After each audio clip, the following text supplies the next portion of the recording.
In this video, I will show you how to recover deleted file in your Windows PC. Whether you are using Windows 10 or Windows 11, let me show you how. Like for instance, this particular file right here from my window right here, I'm going to simply delete this file right here. So as an example, press delete, or mistakenly you press delete on a file or on a folder or an image or what have you. So this particular raw file right here, I'm going to simply press delete or so. Now it has been deleted. All right.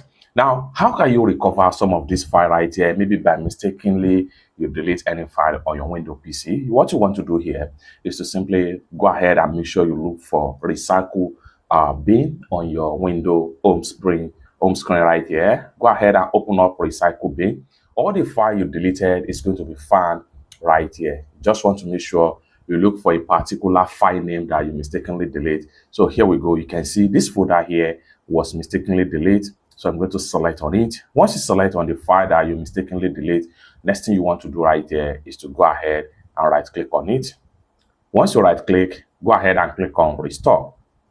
Boom, successfully restore. So if I click on this one right here again, right click on it, and I choose restore right here, and that's been successfully restored, just like what you see right here. Then you can have it back in a simple way. It's that simple. For more useful tutorial tips and tricks about Windows PC, consider to subscribe. Thank you so much for watching, and I hope to see you in my next video. Bye for now.